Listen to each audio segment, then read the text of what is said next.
Keyhole clinic ഇടപ്പള്ളിയിലെയും VPS lake shore ഹോസ്പിറ്റലിലെയും minimally invasive surgery വിഭാഗത്തിന്റെ മേധാവിയാണ്. ഗൈനക്കോമാസ്റ്റിയ എന്ന് പറയുന്നതാണ് ഇന്ന് ചർച്ച ചെയ്യാനായിട്ട് ആലോചിക്കുന്നത്. ഗൈനക്കോമാസ്റ്റിയ എന്ന് പറയുന്നത് ആണുങ്ങൾക്ക് വരുന്ന സ്തനത്തിന്റെ വലിപ്പം വരുന്ന ഒരു അസുഖമാണ്. സാധാരണയായിട്ട് വളരെ കുഞ്ഞായിട്ടിരിക്കുമ്പോൾ നമ്മൾ ജനിക്കുന്ന സമയത്തൊക്കെ കുട്ടികൾക്ക് ചിലപ്പോൾ ബ്രസ്റ്റിന്റെ ഭാഗം കുറച്ച് വലിപ്പം വരുന്നതായിട്ട് കാണാം. അത് അമ്മയുടെ ഹോർമോൺ വരുന്നത് കൊണ്ട് വരുന്നതാണ്. അത് തനിയെ തന്നെ മാറിപ്പോയിക്കോളും. അണുബാധയൊന്നും വന്നില്ല എന്നുണ്ടെങ്കിൽ ആ ഭാഗത്ത് നീര് കുറഞ്ഞിട്ട് നമുക്ക് നല്ലതായിട്ട് തന്നെ വരും. അഡോളസന്റ് ഏജിൽ വരുന്ന 10-15 വയസ്സുള്ള സമയത്ത് വരുന്ന ഹോർമോണൽ വ്യതിയാനം കൊണ്ട് ചിലപ്പോൾ ബോയ്സിന് ബ്രസ്റ്റിന്റെ ഭാഗത്ത് തടിപ്പ് വന്നിട്ട് ഗൈനക്കോമാസ്റ്റിയ വരാനായിട്ട് സാധ്യതയുണ്ട്.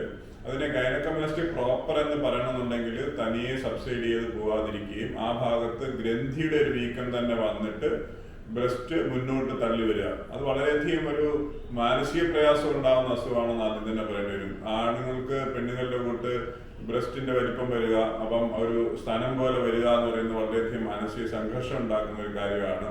അവർക്ക് കോളേജിലോ സ്കൂളിലോ പോകുന്ന സമയത്ത് ബ്രസ്റ്റ് തള്ളി നിൽക്കുക എന്ന് പറയുന്നത് വിഷമം ഉണ്ടാകുന്നതുകൊണ്ട് പലപ്പോഴും സ്കൂളിലോ കോളേജിലോ പോകുന്നതിന് പോലും മടി കാണിക്കുന്ന അവസ്ഥ വന്നേക്കാം.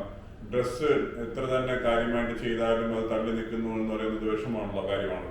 അപ്പൊ അതിനെ നമ്മൾക്ക് ഹോർമോൺ വ്യത്യാസം കൊണ്ടുണ്ടായിട്ടുള്ള മിനിമലായിട്ടുള്ള വ്യത്യാസമാണെങ്കിൽ തന്നെ സബ്സൈഡ് ചെയ്യുവാനായിട്ട് ശ്രമിക്കാമെങ്കിൽ പോലും ഒരു പരിധി കഴിഞ്ഞിട്ടാണെന്നുണ്ടെങ്കിൽ 18 വയസ്സ് 20 വയസ്സാവുമ്പോഴും പിന്നെയും നിൽക്കുകയാണെന്നുണ്ടെങ്കിൽ അത് ചെറിയൊരു ശസ്ത്രക്രിയയിലൂടെ മാറ്റുന്നതായിരിക്കും നല്ലത്. അപ്പൊ അതിന് വേണ്ടിയിട്ട് സർക്കംഏരിയലാർ മാസ്റ്റക്ടമി എന്നാണ് പറയുന്നത്. നമുക്ക് നിപ്പിളിന്റെ ചുറ്റുമായിട്ട് കാണുന്ന പിഗ്മെന്റഡ് ആയിട്ടുള്ള സ്ഥലത്ത് ഒരു ഡാർക്ക് ആയിട്ടുള്ള സ്കിന്നിന്റെ കൂടെ ചെറിയൊരു മുറിവുണ്ടാക്കി കഴിഞ്ഞാൽ തന്നെ ഒരു വലിയ ബ്രസ്റ്റ് ലംബ് പോലും ഒരു തടിപ്പ് പോലും മാറ്റാനായിട്ട് സാധിക്കും. ചിലർക്കാണെന്നുണ്ടെങ്കിൽ അത് ആ ഭാഗത്ത് വെറുതെ കൊഴുപ്പടിഞ്ഞിട്ടുള്ളതാണെന്നുണ്ടെങ്കിൽ ലൈപ്പോസക്ഷൻ വന്നിട്ട് ഫാറ്റ് വലിച്ചെടുക്കുന്ന രീതികളിലൂടെ മാറ്റാനായിട്ട് സാധിക്കും.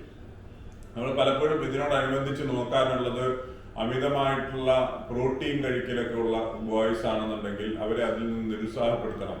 വളരെ ചുരുക്ക അവസരത്തിലാണെന്നുണ്ടെങ്കിലും വൃഷ്ണങ്ങൾക്ക് കേട് വന്നിട്ട് അതിന്റെ ഹോർമോൺ കുറഞ്ഞിട്ട് സ്ത്രീജന്യമായിട്ടുള്ള ഹോർമോൺസ് കൂടി വരുമ്പം ഗൈനക്കോമാസ്റ്റിയ വരാമെന്നുള്ളത് കൊണ്ട് ഇത്തരം ഓപ്പറേഷനോ അല്ലെങ്കിൽ ചികിത്സകളോ ചെയ്യുന്നതിന് മുമ്പായിട്ട് വൃഷ്ണത്തിന്റെ പരിശോധന, ടെസ്റ്റിസുമായിട്ട് ബന്ധപ്പെട്ടിട്ടുള്ള ഹോർമോൺസിന്റെ പരിശോധന നടത്തിയിട്ട് ഇതൊന്നും സ്ഥായിയായിട്ട് നിൽക്കാവുന്ന ഹോർമോണൽ വ്യതിയാനങ്ങൾ കൊണ്ടല്ല അല്ലെങ്കിൽ ടെസ്റ്റിസിന്റെ കേടുകൊണ്ടല്ല എന്ന് ഉറപ്പുവരുത്തേണ്ടതുമാണ്. 1-2 ദിവസത്തെ ഹോസ്പിറ്റൽ വാസം കൊണ്ട് തന്നെ ഈ ശസ്ത്രക്രിയാ രീതി മിനിമലി ഇൻവേസീവ് സർജറി കൊണ്ട് സുഖപ്പെടുത്താവുന്ന ഇതിനെക്കുറിച്ച് വിഷമിച്ചിരിക്കാതെ ഒരു സർജറി വിദഗ്ധനെ കണ്ട് വേണ്ട ചികിത്സ ലഭ്യമാക്കുന്നതായിരിക്കും നമുക്ക് പൂർണ്ണമായിട്ടും അസുഖം ഭേദമാകാനും സന്തോഷമായിട്ട് മുന്നോട്ട് പോകാനും നല്ലത്. നമസ്കാരം.